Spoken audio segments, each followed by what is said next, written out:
Hey viewers, my name's Cara, they, them, she, her. We are here today to play one of my favorite pagan-themed games. I actually started playing this on stream Halloween weekend, but that is the day that I learned that the internet here, where I am staying, is really bad at certain times of day, and that happened to be the time of day that I was planning on streaming. So until I figure out that schedule difficulty, I am sticking to video for now. So recording the process of playing this game. It's one of my favorite games. I've played it multiple times before. It is Barrow Hill, Curse of the Ancient Circle. This game came out in 2006, and there's also a sequel that came out in 2016 that I've never played, and I want to play that after this. So I wanted to replay through this game in preparation for playing the sequel. I played through this game last couple years ago or a few years ago on stream when I used to co-stream with someone else on a different account, on a different channel. So I wanted to play it again now that I own it on my own account. This is the process of doing that. Like I said, we started at Halloween weekend. I played about 3 hours worth on stream and found out that the stream video was not working properly, and it actually only recorded 2 out of the 3 hours. So I'm just going to restart the game again. Here we go. And I want to start it right from the title screen for us too. This is by Shadow Tor.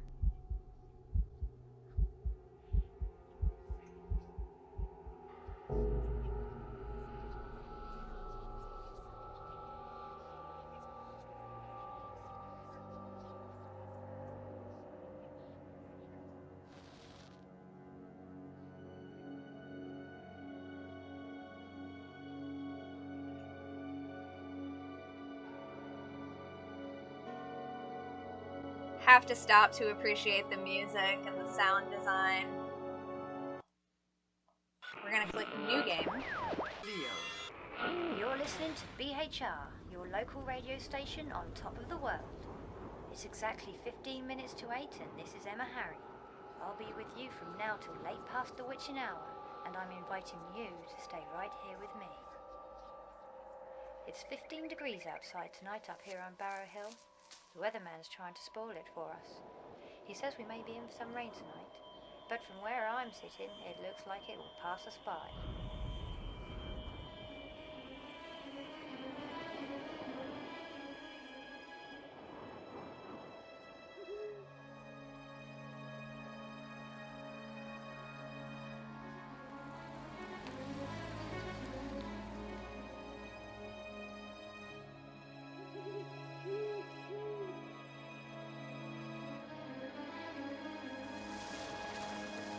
This is Emma Harry on top of the world tonight. Not just any night. For those who don't know, it's the autumn equinox. An important date in the pagan calendar. And you've got 12 hours of darkness ahead. So let's celebrate. Like Alice, we're off down the rabbit hole. I've got 4 in a row for you coming up right here on B.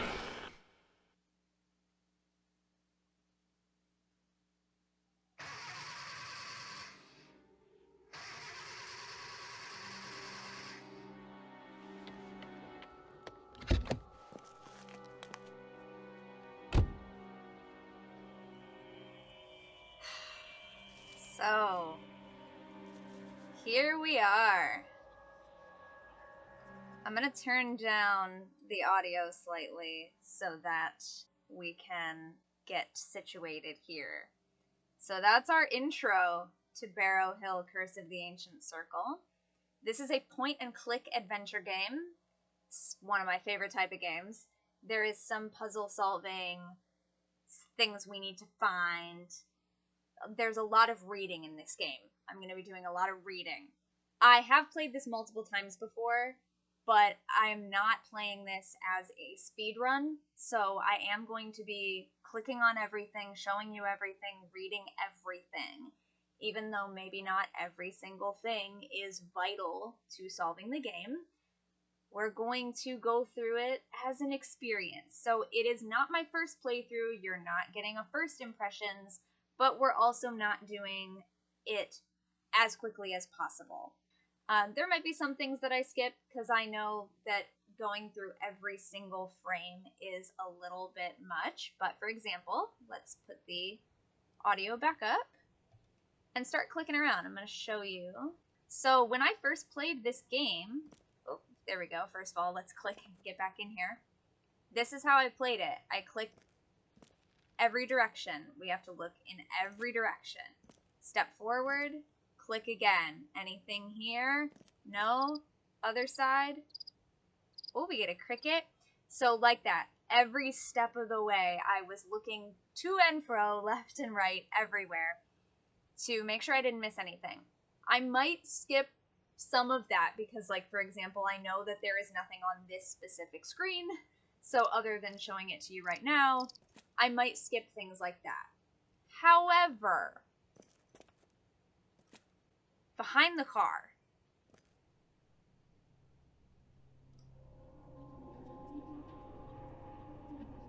I can't miss showing you things like that. This is like a pretty big plot point. We have just driven through these stones. There is some kind of force field here, and our car has been disabled. So this is where we find ourselves. We can't do anything with the car. We can zoom in on these mushrooms. This screenshot actually was my desktop background for a really long time on my previous PC that I shared with someone else. So I might just go ahead and do that again sometime because I love this game so much. But anyway, here we go. I also want to point out, this is a really cool shot too. I also want to point out, this is a spooky game, but it's not one that has a lot of jump scares. There are a few of what I would call jump scares, a couple of which are animation based, and a couple of which are like musical stings, like startling music moments. When I know that like particular ones are coming, I will let you know a little bit in advance, not like right before, but I'll tell you maybe 30 seconds before, because I still want you to kind of experience it, but I want you to be aware. But it's not like it's not a horror game. It's not extremely scary. It's a little bit spooky, a little bit eerie, and I like that about it. I like that it's vaguely pagan themed. We are at the autumn equinox. We are in Cornwall. Actually, as I am playing this, we are about a week from the winter solstice in the northern hemisphere. So it's not, and at Halloween, we were at Samhain, so we're not at the time of year that this game takes place. But it's all the right vibes, right? So we're getting dark here. New area.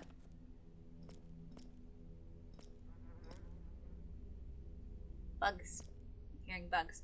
We have some stairs here to the left. Not yet, though. We gotta click forward one and over. So it's a total grid system. When I've played this with my mom, it's very confusing. Like, you think you should just be able to turn and go right there, but you can't. You have to go forward and then over, and then we can go down here. Here's one of the big moments where turning every direction comes in handy. If you didn't turn every direction, we would totally miss this. But we can't do anything with this yet. We need an item. So we've got our little cursor with a wrench, a little tool. It says we need an item. Click here. It looks like we were going toward it, but we're actually next to it. We have to turn it. Can't go in there yet because we need an item. So let's come back up.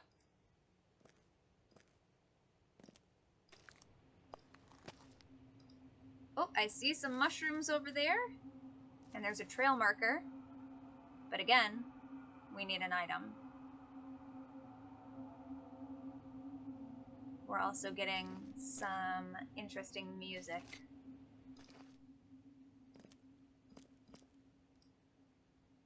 New area-ish.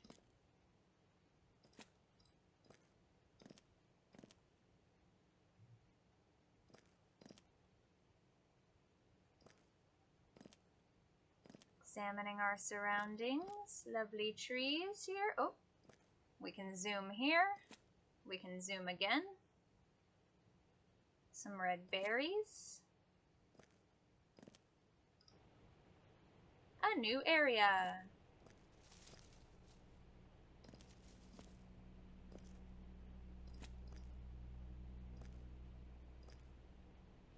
Royal Mail. Monday is at 3:15.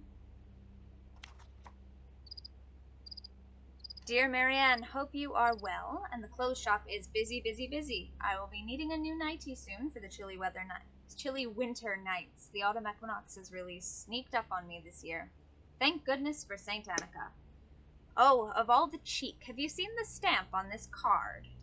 It's one of those hideous communication masks for mobile phone signals. Rather ironic, given that Barrow Hill has one such monstrosity, hidden away behind the service station.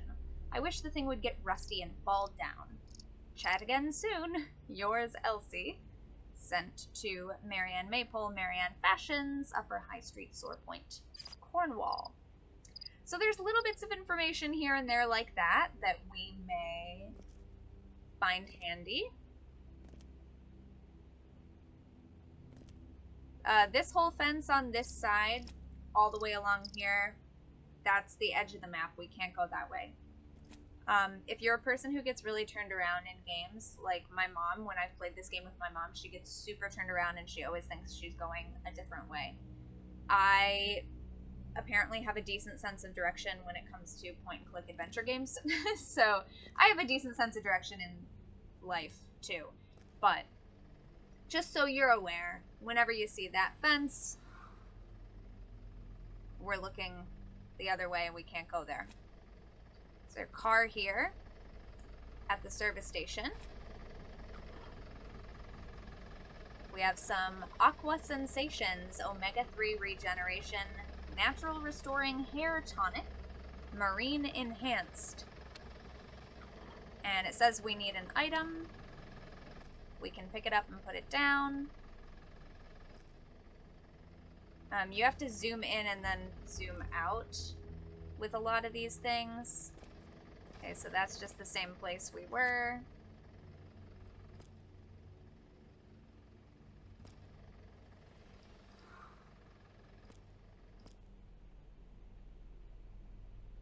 Let's look over here.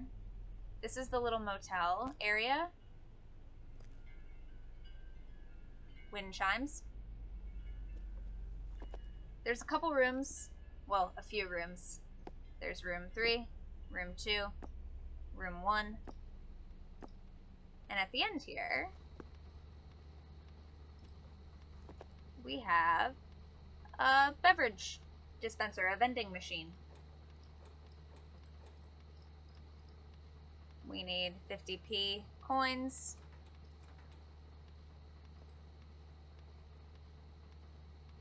It's kind of a cool surrealist art type logo situation. So you have to get up here to this area by going up those steps at the end, but you can step off for whatever reason. I love this sort of dark blue sky. Alright, before we go in, we're gonna finish looking at every angle here. Not there yet. Anything here? No. We can look in the window. Car. We can very clearly hear that the car is still running. Zoom in here. We've got shoes. We've got toys.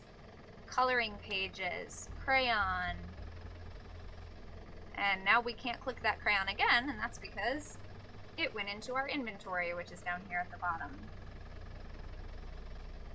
Oh yeah, can you see? Yes, we can see both of the top and bottom menus on the screen. Good, just wanted to make sure.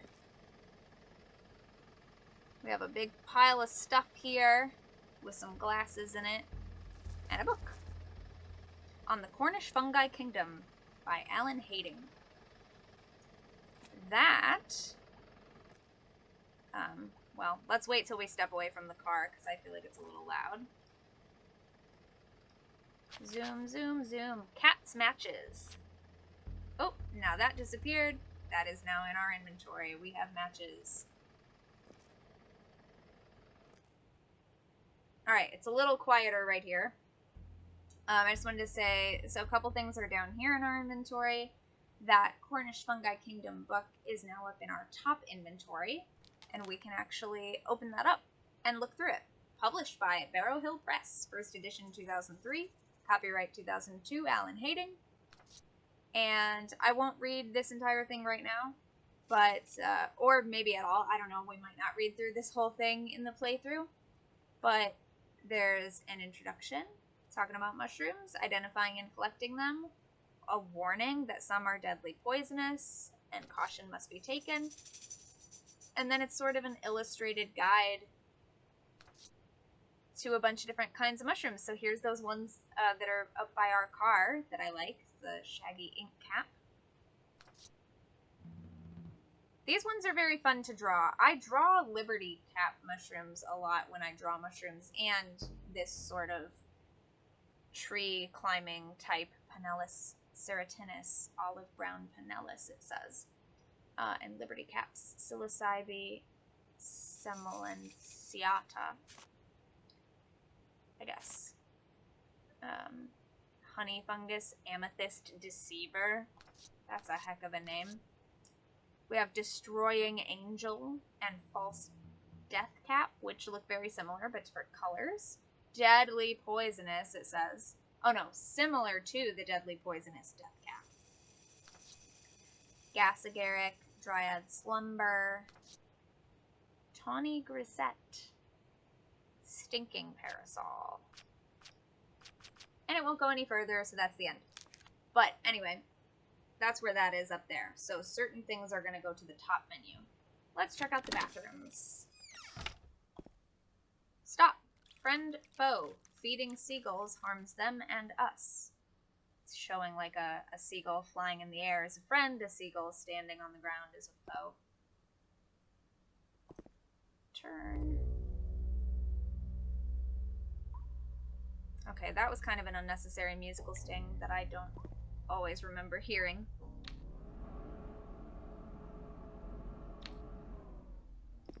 Fan works.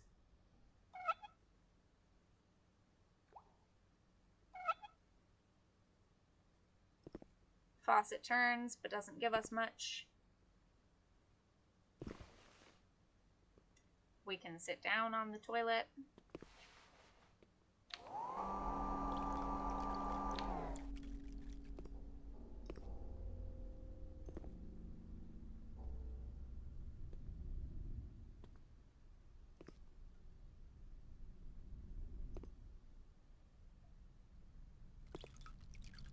I don't know why they let us zoom in down here and see all that. Antiques Adventureland. Freshly cut sandwiches. Poster. Okay. Leaving that bathroom. There's a poster here. Monolith. Photographic exhibition by Pete Crowhurst at Fetch Rock Lighthouse. Let's go into the ladies. Same seagull poster, but now we have a mirror. And flashing lights.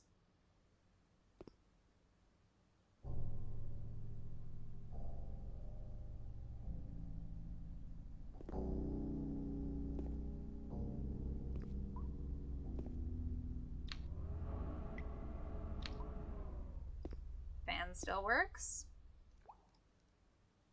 We cannot click on this faucet, but it's dripping. Can't click on this hand dryer either. Well, the electricity in this bathroom is obviously, like, not the best. This stall is out of order. This stall, we can sit down.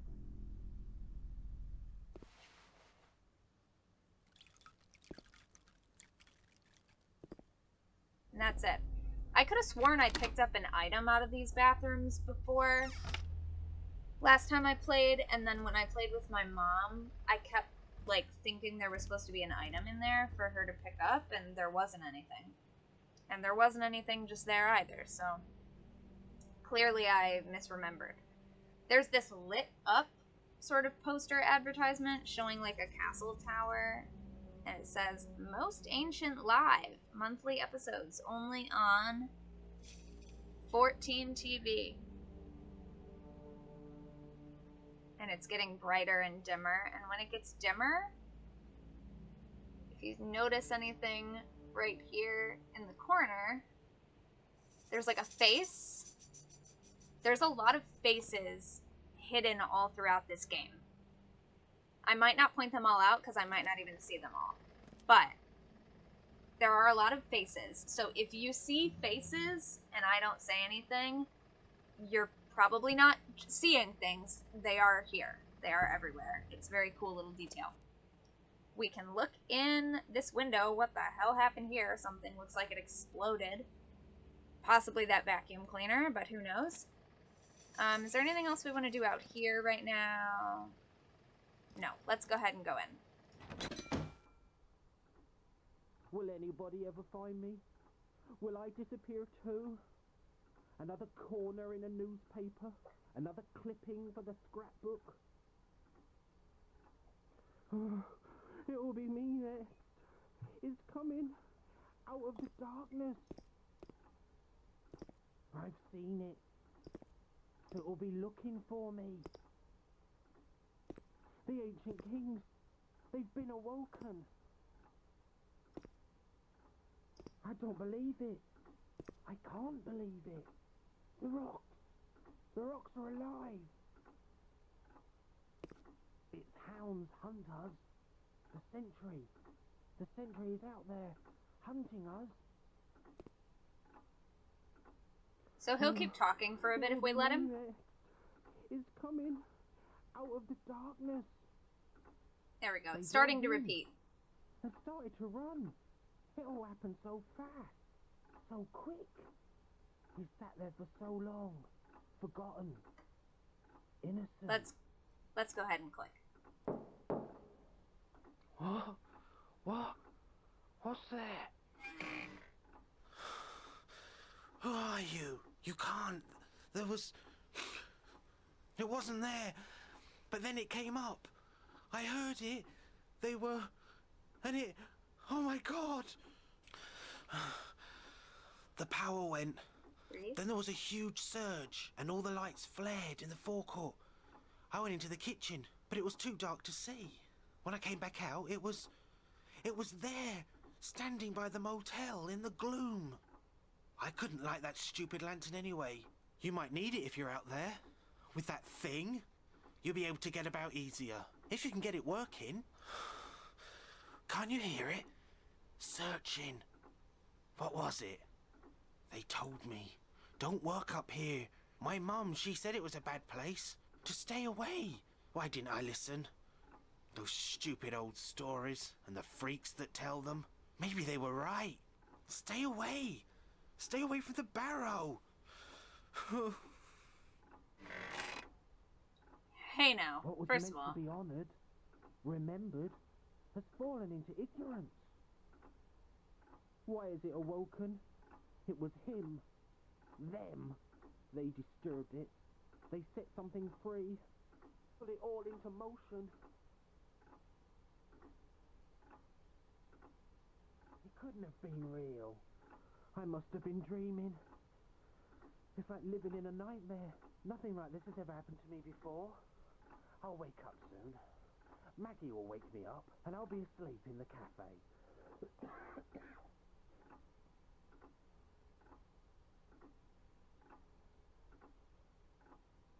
Dial, stupid thing. Why won't anyone answer? Why can't I phone outside? Why am I here? I was waiting for the cursor to change to, like, tell me that he was done, but it wasn't changing, and then I just finally clicked and it changed. But he'll keep mumbling and revealing little bits of exhibition and lore here. So we've just heard a bunch of random stuff. from this character, Why? whose name we will What's learn in a bit, happened? and he will stop in a minute when we're in the area here. But he talked about the kings have awoken. He said there's a lantern that he couldn't get lit that we might need, so now we know there is a lantern that we need to be looking for. And he said a bunch of stuff, just about setting the scene of what is going on here. So here in the cafe, we have this bulletin board with the stones of the Barrow. There's also these things over here. So let's start here at the left. It's been real. Barrow I Hill must have Stone been dreaming. Circle. It's like living in a nightmare. Nothing like this has ever happened to me before. I'll wake up. Altar soon. Stone. Maggie Annika's will Well. appear, Okay, and so I'll be we've asleep seen in the this. cafe. We've seen Annika's Well. Ancient Cornwall. There's another row of stones. Some mist. They won't know where I am. I don't believe it. I can't believe it. Myths and Legends of Barrow The rocks are Hill. alive. Written by Elsie Prestige. I'm trying not to talk over him. He will stop, but I'm sorry if that's distracting in the meantime. Myths and Legends of Barrow Hill, written by Elsie Prestige. Alright, so there's different legends here. Let's go ahead and read through these for funsies. Story of Mogred. Long time ago, in an age before our forefathers, the ancient rulers of this land placed upon Barrow Hill the sum of all their magics. 4 millennia beforehand, the people had fought off the approaching armies of darkness who dwelt in the dark and stagnant places like an infestation of evil. These creatures of the netherworld had escaped their lower level of existence with the help of Mogred, who now ruled them from a twisted labyrinth of Phobos, caves, beneath the hill. There's little illustrations here. This kind of looks like a half donkey, half human, and this other person is dressed like a stereotypical idea of a wizard with a pointy hat and a robe that has all kinds of magical symbols on it. It continues. Mogred had turned to the dark arts and started following the path of the darkest necromancy.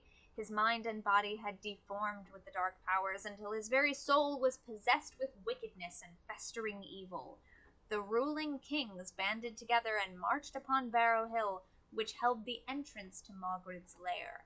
There they began their chants and placed upon the earth a spell that would entomb Mogred and his netherworld minions.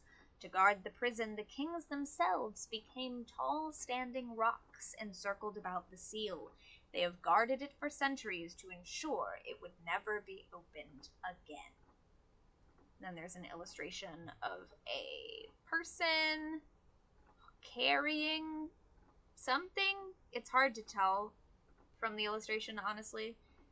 But the next little story here is called The Fall of Balin. I'm guessing that's how it's pronounced. I could be wrong. The ruler of Cornovia had traveled to Ireland in order to make a bond between the lands of the Celtic faiths. There he met with King Fallow, and they began to build their alliance. All was well until one eve Balin's eyes fell upon Fallow's daughter. She was a girl of beauty, and Balin could not help but follow her siren-like charm to a tower chamber. There she beckoned him to enter through a doorway.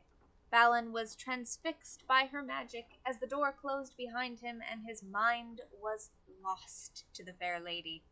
Suddenly the tower door burst open, and there stood Fallow, sword in hand. With one swipe he smote off Balin's head.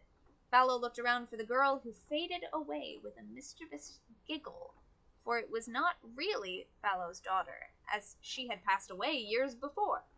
It was, in fact, an imp in disguise who had ensnared Balin's mind as it had his daughter. Balin's head was taken back to Cornwall by his men and placed upon a stone atop a hill. There it began to speak and instructed them to build a shrine around it. The head would wait until the ancient kingdom of Cornovia was at its greatest peril.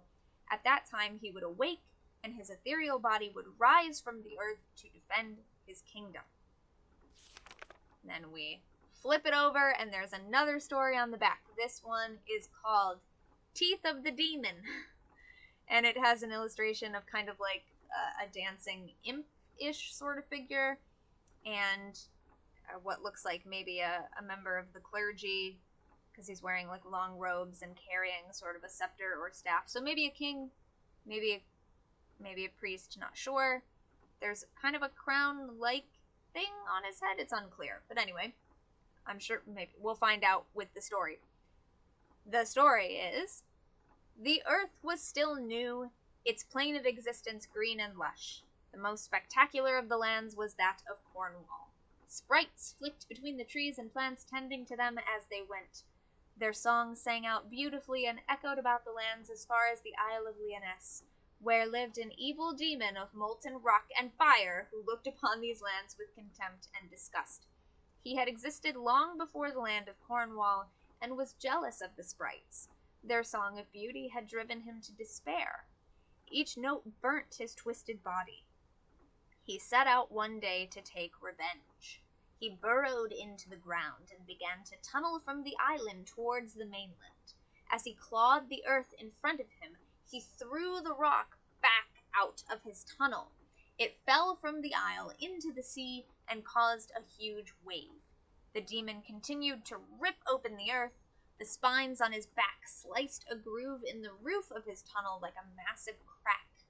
Finally, the demon reached Cornwall. With a huge roar, he frantically clawed his way out of the ground.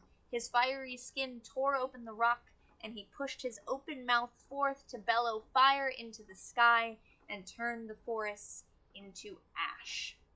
He broke the surface at the same time that the wave he had created washed over the Isle of Lyonesse and sank it beneath the sea. The strength of his roar caused the tunnel roof to crack open, and cold seawater surged up the tunnel. Reaching the demon, it doused him and smothered his fiery body. He turned to stone as his mouth burst through the forest floor. Today, his body lays in slumber beneath Barrow Hill. The earth is still pierced by the teeth from his gaping mouth, and the spines on his back show through the surface. If you stand in the circle of teeth, you can hear the echoes of his dying roar. So that's 3 different myths and legends about the Barrow Hill stone circle, how those stones got there, what they represent. Very fun. The other little pamphlet here is, and now our guy in the office is going to start talking again. The other pamphlet here has a very Amy Brown style fairy on it. It's called Pagan and Wiccan Magic, also written by Elsie Prestige, and there's little tiny mushrooms in the corner. Now this one is fun. Sorry, I keep messing with my headphones as well. It's been a while since I've worn these earbuds, and they kind of fall out. This one is very fun. I'm going to read this, but I also have a little story in here. So, welcome one and all, welcome to the magical land of Cornwall. This green landscape is the oldest and deepest of the counties which form the ancient British Isles. Fairies and sprites, delightful magical creatures, exist alongside mankind. They've tended the hedgerows, woodland glades, and fields alongside the green man. Many stories feature the fairy folk and earth sprites. These almost forgotten fables feature tales of great good and also terrible darkness and evil. As you pass through Cornwall's green corridors, be aware that elves and elementals watch you pass, fearing your destructive nature. Please respect the land, and it will respect you and your loved ones. Magical crystals. Crystals and minerals from the depths of the earth are believed to hold a variety of magical properties. They can be used for good deeds, such as healing, love, and self-empowerment. And there's sort of photographs of a couple different crystals. Looks like amethyst, clear quartz, and citrine, which are all varieties of quartz. And then the next part here, there's a little rainbow image, and it says, air moves us, fire transforms us, water shapes us, earth heals us. This is where I have some story time. When I first played this game in 2006, I was 15 or 16. I turned 16 the year that this game came out. I don't remember what month it came out. And I don't remember when I played it personally. I probably did not get it immediately after release. But I was probably about 16 when I played this for the first time. And I loved this because I am a pagan. I am a pagan witch. And so some of this stuff is also myth and legend to me. Some of this is part of my modern religious and spiritual practice. So, like, some of the holidays that it talks about after this are actually part of my life. But this here, the elements are a big part of my practice, and I loved this when I was 16. I remember writing it down, or I took a picture of it, and when I played this game again a few years ago, I took a picture of this again with my phone, like, on the screen, and I posted it on my Instagram, which is cutewitch772, by the way. And one of my friends commented another line. They commented, and the balance of the wheel goes round and round, and the balance of the wheel goes round? Question mark? And I was like, what? And then I learned that this is actually a chant from the tradition that I am now part of. And my friend who commented that is also a member of the tradition. So they recognized it as the chant before I did, before I knew that it was a chant. So, yeah, this is a chant that is from the reclaiming tradition, which started in the 70s or 80s, depending on how you look at the timeline, in California, in the United States. And it goes like this. Air moves us, fire transforms us, water shapes us, earth heals us. And the balance of the wheel goes round and round, and the balance of the wheel goes round. And the whole thing repeats. So yeah, bit of fun there. So this is an actual chant. And there are like chant booklets and stuff that say like who wrote them and stuff like that. So that's a bit of fun. So there's definitely some real life research that goes into this stuff, and I always appreciate that about video games. Reading on in our little pamphlet here, it continues. Bring life and color to your spells and enchantments. The elements are represented by color. Red and orange for fire, yellow and brown for earth, green for water, and blue for air. Purple is used to represent the soul. Think about combining color choices for maximum effect. I will say the colors that are associated with the elements do differ by tradition. You will find many different lists of what colors are what. For example, I often associate blue with water, and green with earth, and yellow with air. That's just a different way that I was taught. But when it comes to playing a game, if there's information that might be hints to puzzles, we need to remember how they have it set here. And this is another way that a lot of people do it. Yellow and brown for earth. Brown being the color of the soil, the earth itself, the dirt. Green for water is a little not completely intuitive for me, but okay. And blue for air makes sense because the sky appears blue for those of us who can see the color blue. Purple is used to represent the soul or spirit. So it continues with information about our seasons and celebrations. I'm not going to read all of this right now, but it does talk about the winter solstice, which is coming up very soon from the time that I'm actually recording this. And I'm going to read about the autumn equinox because that is the time of year that this game takes place. So the back page continues the info about seasons and celebrations, and there's also a little illustration here of a pine cone, a snowflake, a pine branch, and a pumpkin. And the autumn equinox section says this. The autumn equinox, celebrated in September, this is the most mysterious of the harvest festivals. Night and day are of the exact same length, and welcome in the winter and the end of the yearly cycle. Celtic gods walk among us, observing and receiving gifts from the land. So that is very specific to the vibe of what's happening in this game right now. There is another equinox, but they don't make as big of a deal here about like day and night being exactly the same length. But of course it is them too. A time of balance, end of winter, beginning of spring. They sort of vaguely mention it. The other thing is, the little mushroom that's on the front page also appears again here at the end. There's general information about nature. Let's read that too. Nature. The landscape is filled with fantastic natural magic tended to by the fairy folk. Nature's gifts can be used in our blessings to give potency to our craft. The old English oak stands proudly with its roots reaching deep into the mother soil. Its wise leaves shelter us through summer. We gather acorns in autumn and use dead wood for fuel in winter. In spring, it signals the seasonal rebirth. And then the little mushroom appears and says, the mystical mushroom Dryad Slumber, we saw that in the Fungi Kingdom book, appears throughout autumn, admired by the fairies. They renew their magical powers through harvest and celebration. However, the mushroom is deadly to man. Apply caution. So it talks about that mushroom being specifically around in the autumn. This is autumn equinox. We're starting to notice some patterns of little hints here. What was meant to be honoured, remembered, has fallen into ignorance. It's a drawing of the stones in the circle. And I don't remember this from the first time I played, but if you zoom in here again, you see the name written next to the stone on the far right, the Cailleach, which is a Gaelic word. It means sort of like hag or old woman.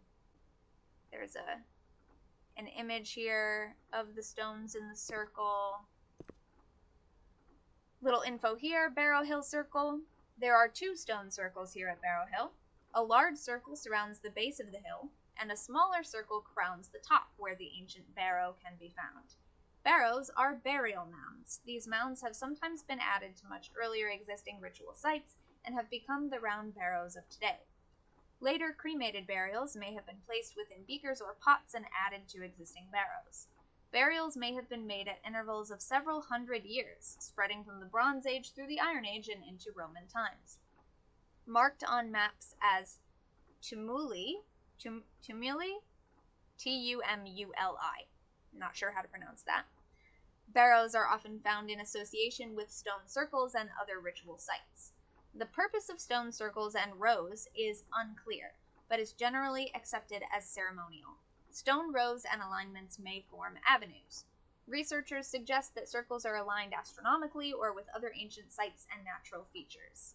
The stone circles at Barrow Hill are thought to have existed since 2500 BCE. I will add the E. It says BC. It says Barrow Hill Circle by Class 3D, Soar Point Junior High School.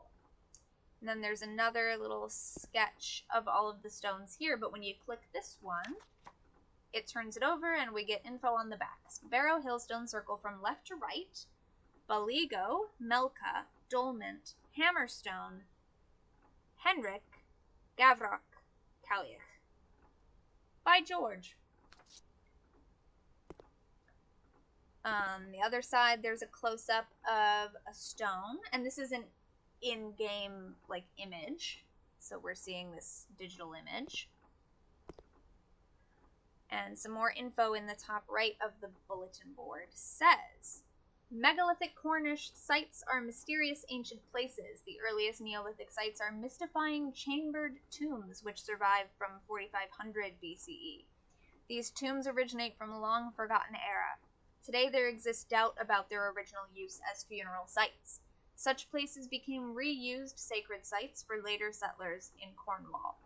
During the later period of the Neolithic, 2500 BCE, henges were introduced to the landscape, large formed enclosures of earth. Shortly after, these sites were reused and augmented with the mysterious standing stones, or menhirs, M-E-N-H-I-R-S, and curious hold stones, H-O-L-E-D, stones with holes. Standing tall over the centuries, they have watched the landscape, people, religions, and way of life change. Their purpose is debated and theorized to the present day. With the development of metalworking, the Neolithic era became the Bronze Age. A people known as the Beaker folk, named because of the beakers they left with burials, began to settle and trade across the already ancient landscape of Cornwall. With them came the first round barrows.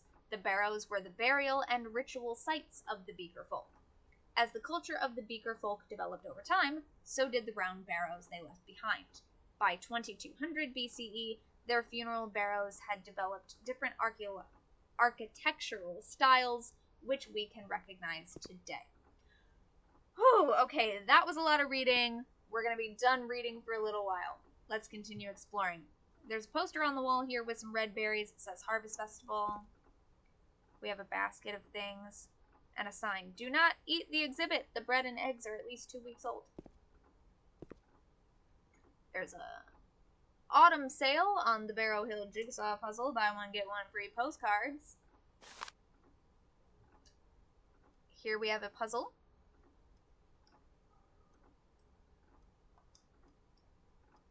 This puzzle is just sort of an interesting little optional thing to do. It's a little annoying. It doesn't snap the pieces into place. You just have to put it there. Is it only 3 tall? Yeah. It's also like a lot smaller than you think it's gonna be.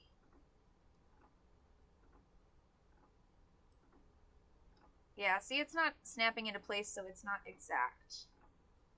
But I'm not gonna be too particular with it. Nope.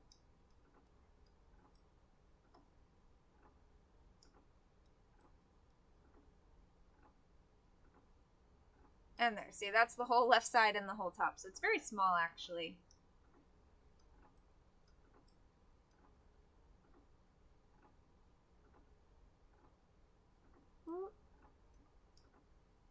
Oh, well, that guy goes right there, so that's fine.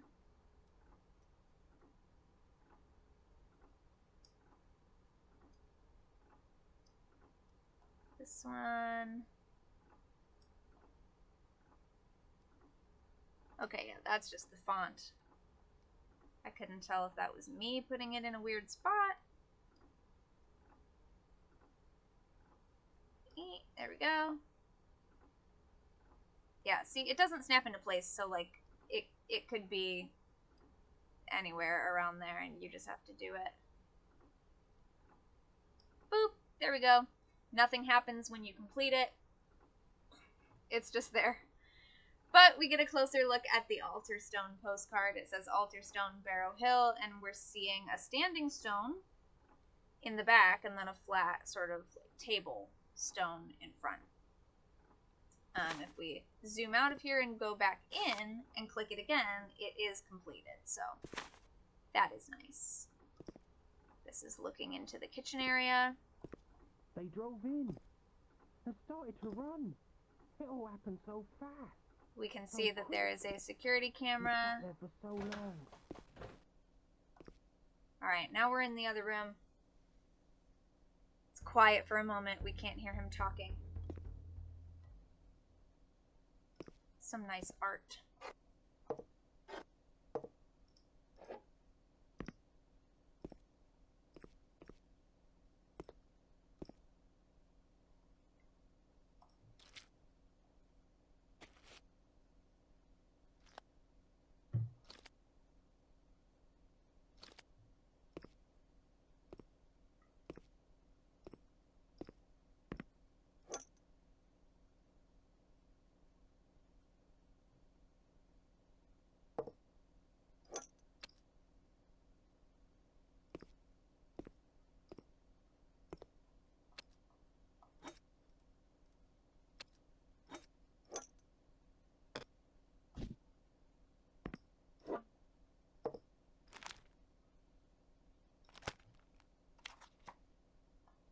Here is an advertisement for Marianne Fashions, Sore Point, Cornwall.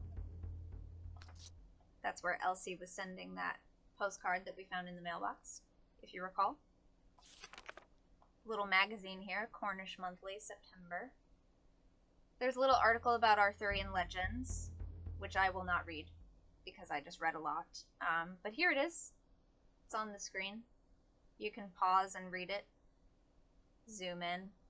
Take a screenshot. And another thing that you can take a screenshot of, when we scroll down, there's a little crossword puzzle.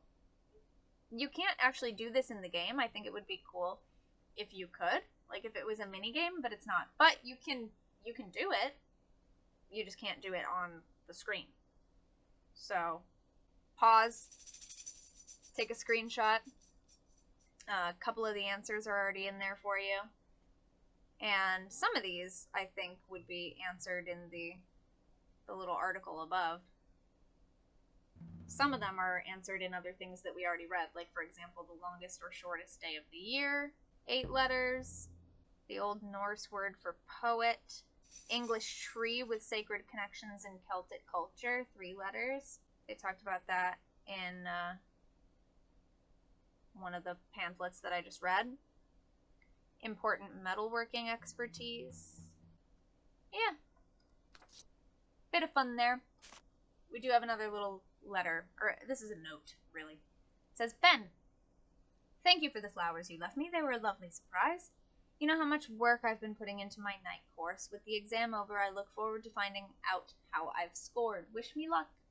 I was wondering if you'd like to go out and celebrate, or not, as the case may be, when I get the results. I'm sure George will let you have a night off. Signed, M. And we have already heard Ben, who is the guy in the office, talking about Maggie. So M is Maggie.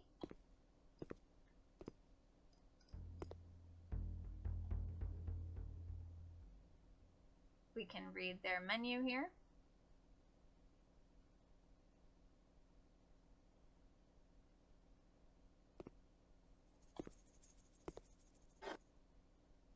Some sweets.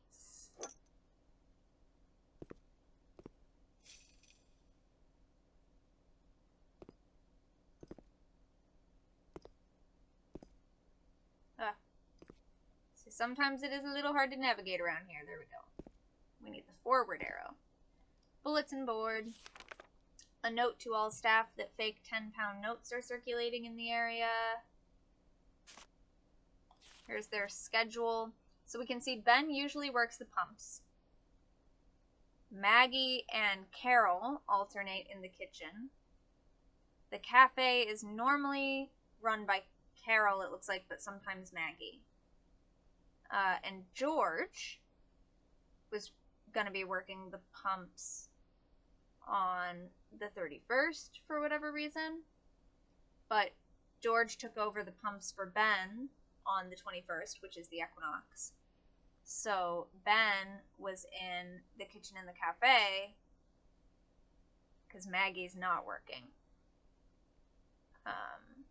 And who knows what Carol's up to. We haven't heard anything about Carol. There's a card here for Babs Cabs. And Edward Briss, local pasties and sausages. School disco, hardcore trance. And a note. Ben, Maggie's phoned in sick today, and Carol is still on holiday. There we go. Now we know what's up with Carol and Maggie. I shall be here during the day, working in the office while it is quiet, and I can cover your role on the pumps if you can work in the kitchen. The washing up can wait till tomorrow, ... if you're too busy. George has a little bit of an attitude in this note, but it continues. Mr. Morse has also requested that you keep the volume down on that radio. I know the evening shift can be boring, but try to keep the noise down a little as the poor guy is trying to sleep. Please have a tidy up and vacuum this evening. Signed, G, for George. We have some sweets. Num num num num.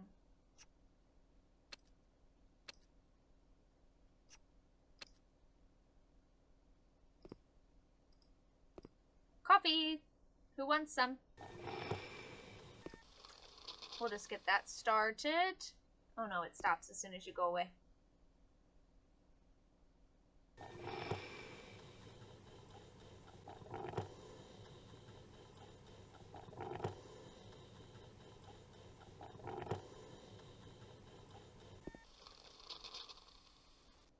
Alright, well, when you step away from it, it stops. So in this case, you have to watch the pot or it'll never boil, I guess.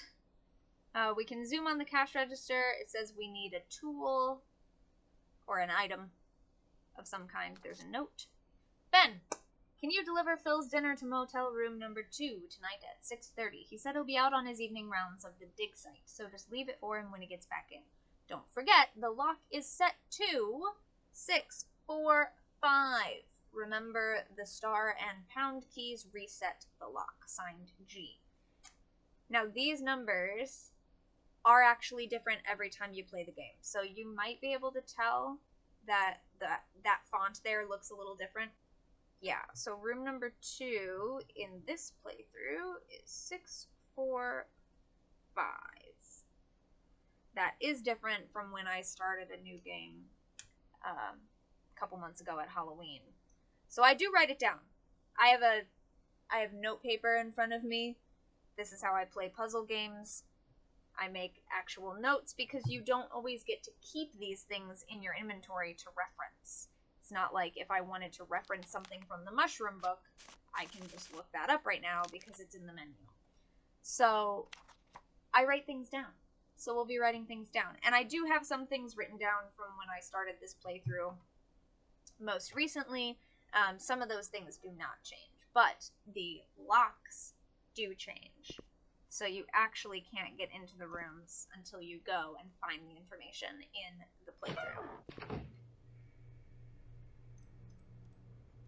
Here's the kitchen. It is dark. Aha. Box of matches, but it's empty. Good thing we found some. This is a little confusing because you have to do this thing on the top first to turn it on before it'll let you use a match.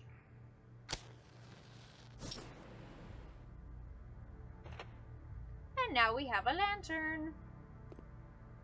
Ta-da! But instead of just walking around with this lantern in the kitchen, it wants us to go here.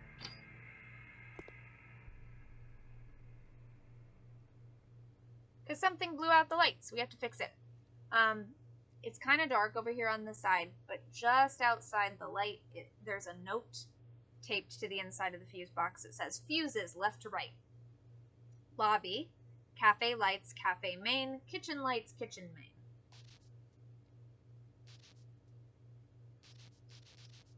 Why can I not? Oh, I gotta do that first. Silly. And then we got some wire conveniently up here. Boop, boop, boop. Boop-de boop. Ah! Close that. Now our lantern has gone down into our inventory. Now we can click around the kitchen. That is really ominous music for just looking at a blender. You can take the lid off and then it says you need an item.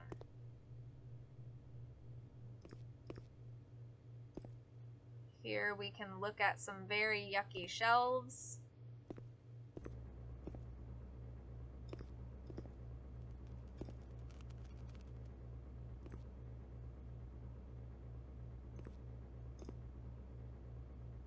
Fish identification chart.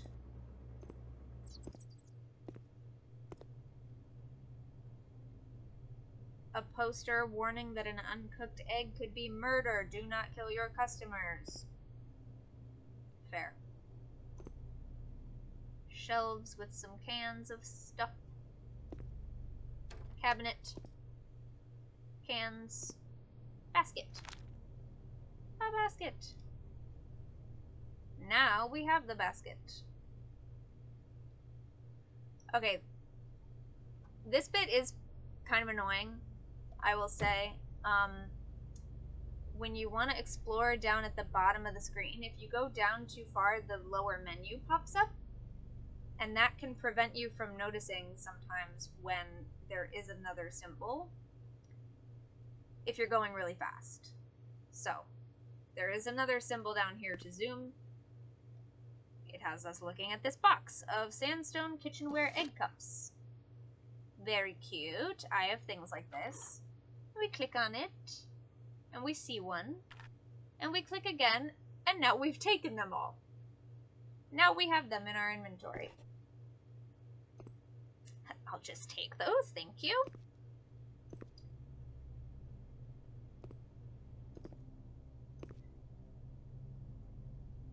Lovely, lovely kitchen work surface here.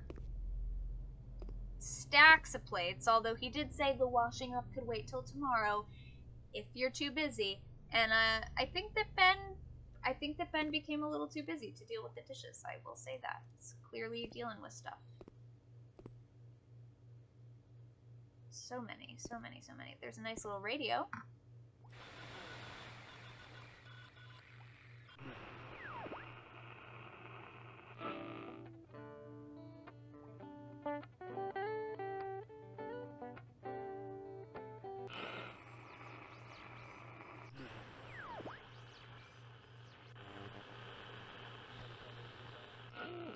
Hey, Bob, you're looking good these days. My hair's starting. That's good.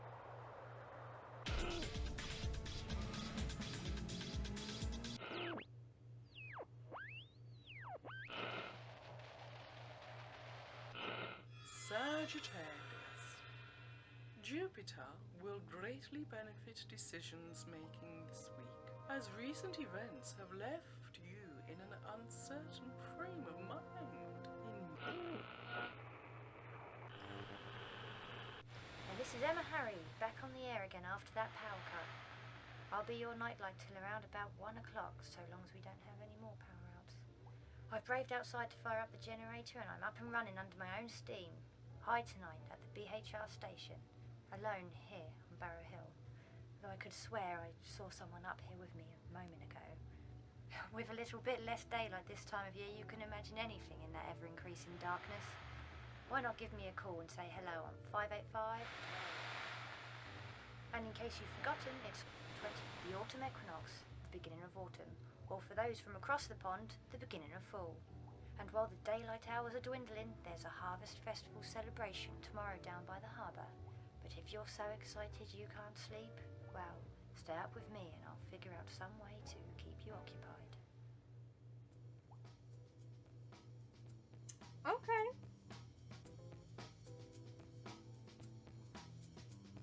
Now we could leave the radio on and walk away from it.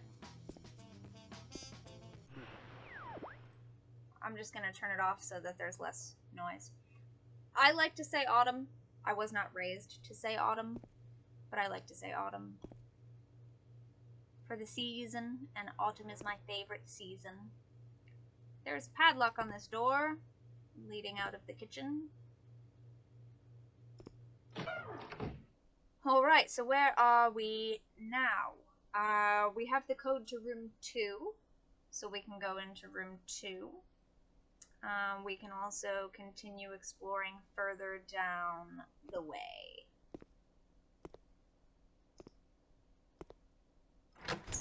Oop, there we go.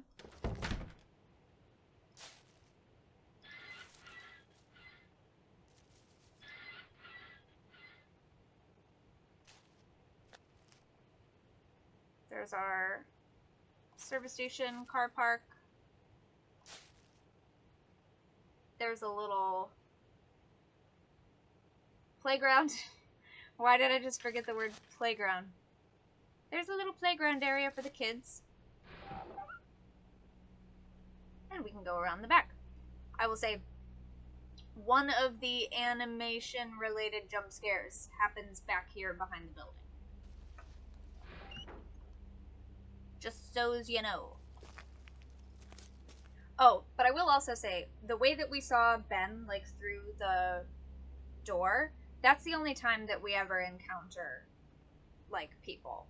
So, there's no, like, person jumping out from around a corner at any point. That's not the type of thing that happens here. We don't really interact with other human beings, except through doors or through technology, like the radio, etc. I won't say too much, but yeah, there's never like a person standing in front of us or walking up to us. Here's that kitchen window from the outside.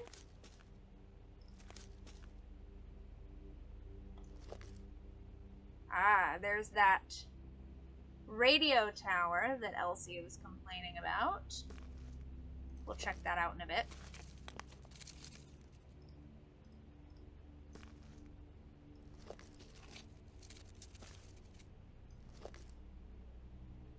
sprinkler stop valve inside.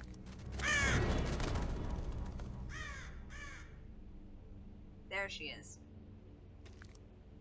I wanted to go here. Cornovia Weekly. A cat's face appears in a sweet and sour chicken ball. A little article. And then Mobile Masked Fears.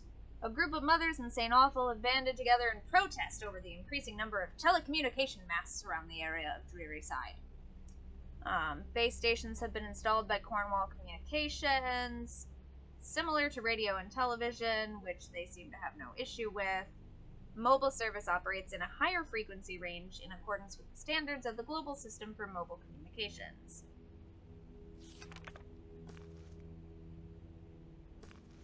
Ashtray. Anything else over here?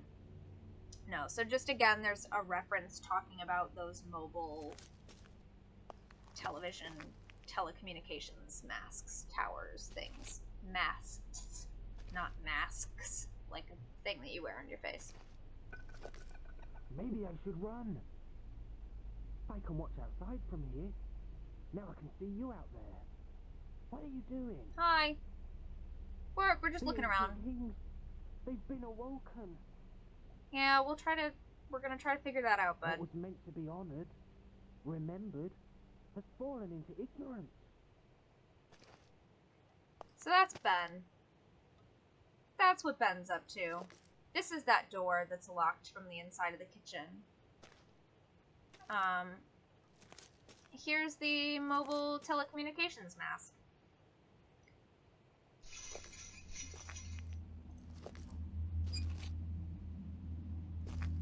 We zoom in here. Cornwall Communications, UK Telecommunications, GSM/G3 operating system. This base station operates between 830 and 865 megahertz.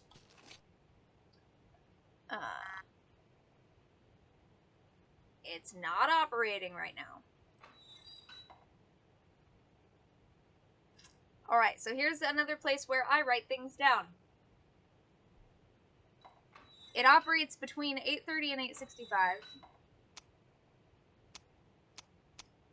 You can start clicking around. Some people just figure it out, right? Here's what I do. I write it down. I go button by button. I write down what it does. So I can tell you the left column adds to the number. The right column subtracts from the number. So that added 200, for example. That removed 400. That added 5, etc. Adding 50, adding 300, 400.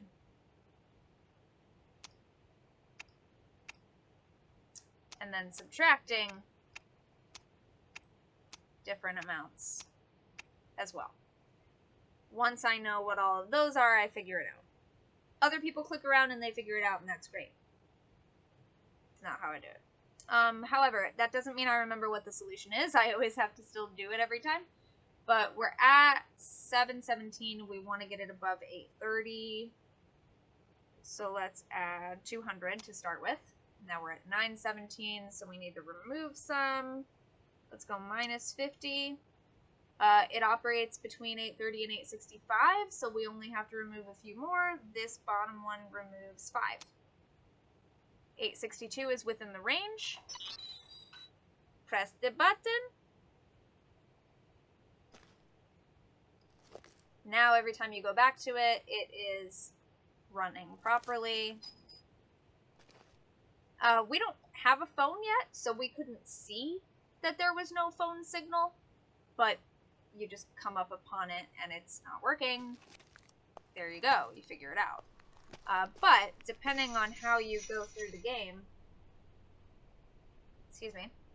depending on how you go through the game, you might have found the phone first, and then you could try to make a call and realize that there's no signal, and then have to come here and fix it.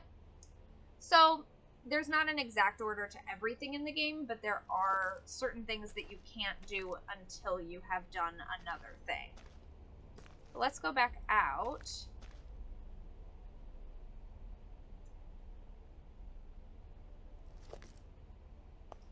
Sorry, I just had another thought. I wanted to go look for something, but I'm not going to do that right now. So we go back out. And then we could continue down the road. Oh, right. You can't continue down this road until you have the lantern. We have it now, so we can. But we actually could not have continued down the road until we at least did that much in the cafe. I forgot about that, because I usually do finish the things in the cafe first anyway. There's a phone box. Hello?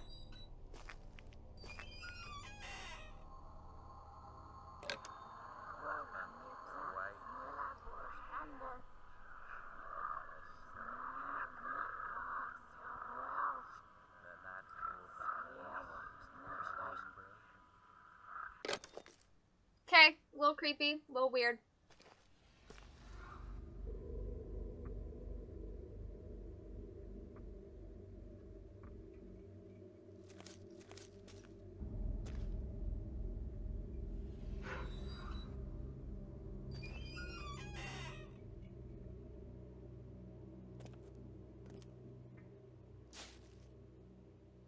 Mushies. We can click on a mushie. Oh, and now see our basket is in the bottom corner. We got that from the kitchen. So now we can actually collect mushrooms. You can't open the basket now and see what you've gotten. But now you see when we go back, we can't click on it or pick one up because we've already picked one up. Back up or turn, something. Here we go. It is a little hard to navigate sometimes. If we keep going.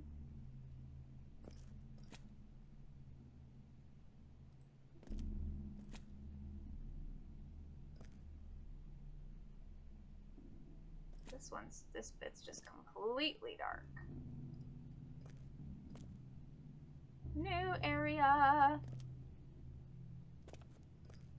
And now we don't have our light anymore because we don't need it right for this area, I guess. Fence. Scarecrow. Fence. Little area here. We sort of jump over that. It moves you right along. That's going back out. We can zoom in on this little motorbike situation.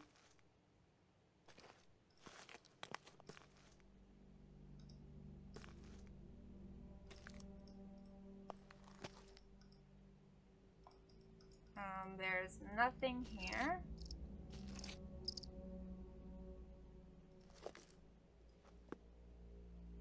At least not right now. So we continue. New area. Again, we could be clicking all around here, but let's just go. Haha. And again, you could wait to explore this part till later. There are various things that will reference this to like let you know to come down here.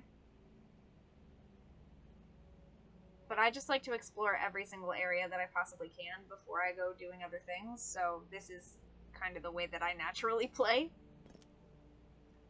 So what the heck's going on here? We've got some more of these stones and another broken down car. We can zoom in on the license plate.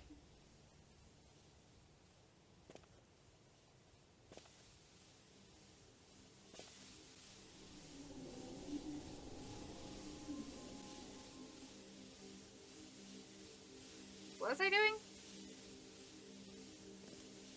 Oh, look, somebody's car crashed. Got it like a Jeep. Some right here. Haha! A radio. Set to classical. Ahoy, mateys. This is BHR, It's Emma Harry beaming a signal across the sea from the crew and a jolly sailor. Fishing 15 miles out tonight. Here's a warm hello and keep a watch out for any dark clouds heading in from the west. I haven't rechecked with the weatherman just yet, so I can't say for sure about that rain. But there's a bright moon in the sky and a gentle breeze. You can almost smell that equinox. Quiet, Quincy. I'm Emma Harry. Puppy. And if you don't have anything to do right now, I'll be right here playing music all through the witching hour till about 1 o'clock. Quincy's here to keep me company, grinning like a Cheshire cat. And I'm here to keep you company. We've got a caller on the line. Hello, you're live on air at BHR. Get away! Get away! No! No! Save me! You've got to get me out of here! I know this voice. It's here! I saw it from the window! It got them and it's after me too! Ben. It got all of them! We're the only ones left! You've got to run! Run, don't you see? Ben, You woke something is up! that you? It's here and it's hungry! All those stories, they're all true. Are you People messing have about? vanished Here, been taken for him, taken to it by his own army. They could be anywhere, anything. He controls it all. The rocks, What's going on? feeding. I thought I was safe, but I'm not. It's only a matter of time. Get me out. Let me out. It will hear me. That's a little strange. I hope that was a joke. I'll try and give him a call back. If there are any other late night listeners who want to give me a call, the number, as always, is 585-21. I've got some more music for the rest of you and a few nice surprises coming up. Not least our usual book at bedtime. For those who need to catch up, the Mad Hatter expects you at the tea party. Before that, I'll be ready to check in with the weatherman. In the meantime, relax while I play these songs and messages.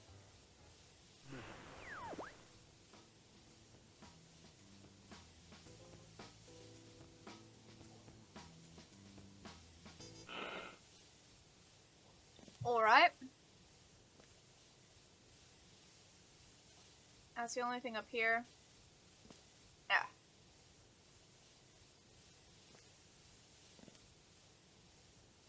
So Emma knows Ben.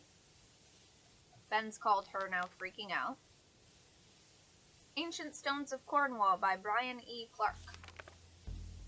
Here we have some actual photographs. So this is very fun.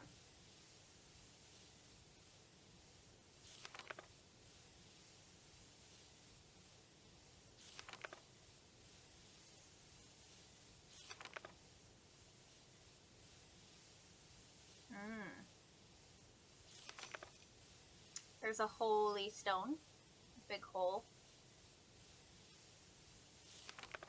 Yeah, so various photos of actual standing stones. And there is and some tunnels. Ooh. There is a reference page at the back of this, which is cool. Ah, I love them so much. And there's a little somebody standing there. Yeah, so here's photograph locations.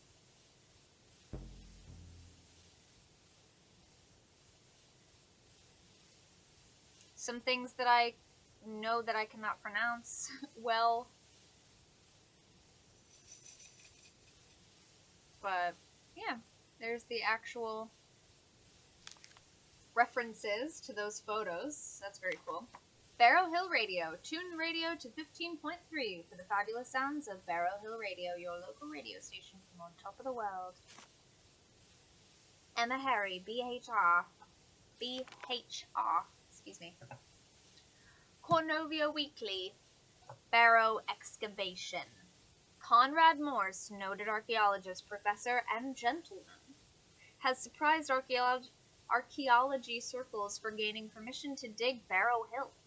Following permission from the English Archaeological Committee, he will investigate the little-known and untouched enigma which is Barrow Hill.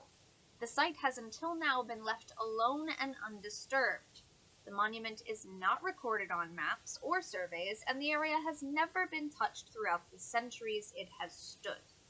Barrow Hill as a site has baffled some superficial studies. Shrouded in myth and legend, it stands on and around a natural wooded hill. Some stories claim that the monument is a man-made representation of the ancient Cornish kings. Controversy incited locals during the mid-1960s when the construction of a service station went ahead near the Barrow site, With locals avoiding the area, it went unnoticed until completion. Mystery still surrounds the disappearance of the construction workers, but the attention promoted visitors to the area. The stories have since become part of local folklore, and the area only raised its head from myth and legend when a telecommunications mobile mast was installed near behind the service station. To add to local mystery and unease, the workers of 2001 disappeared from the very site. The police have yet to discover their whereabouts. The existing archaeological information available on Barrow Hill is due to the work of the missing Professor Amelia Rumford. Notes, sketches, surveys, and studies were found abandoned in her satchel bag at the site. This further missing person only added to the folklore of demons and danger at the ancient site.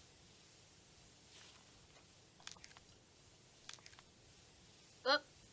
Well, we clicked on that and it disappeared, which means now we have it. Now it's in our top inventory.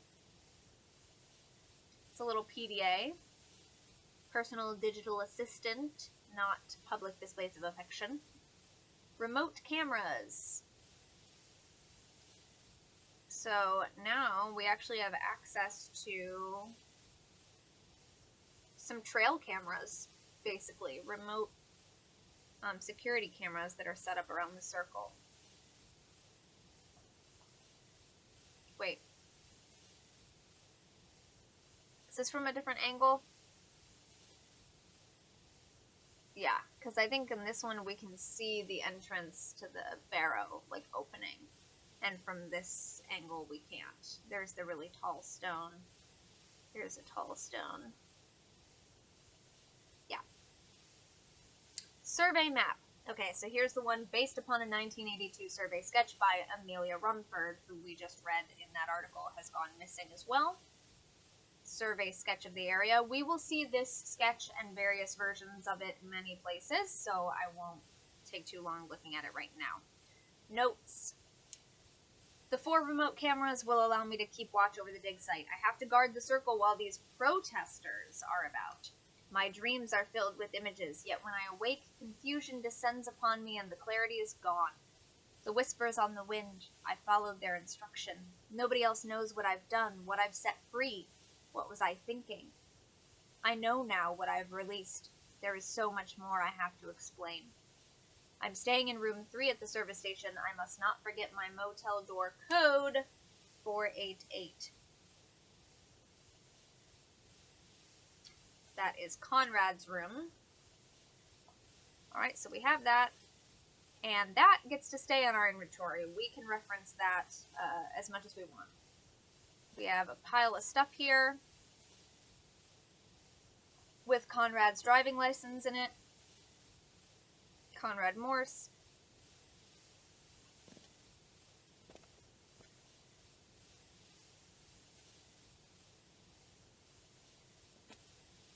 Anyway. And then there's some pages here. Some journal pages with sort of like burnt edges. It is coming for me. I hear the sentry crashing through the undergrowth. It knows where I am. It knows I tried to flee.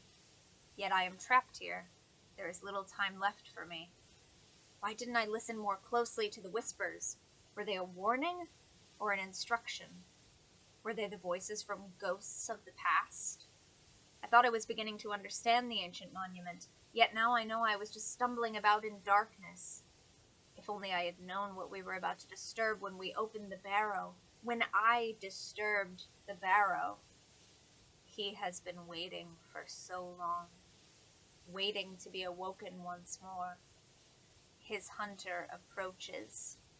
My time is almost over.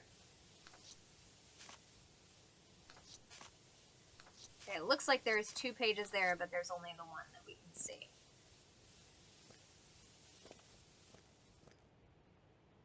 That's not the only thing in this area, but I am going to take a little bit of a break from reading before we go into the motel rooms and explore other areas, because there is more to find, more to read, and this first part has already been a bit of length.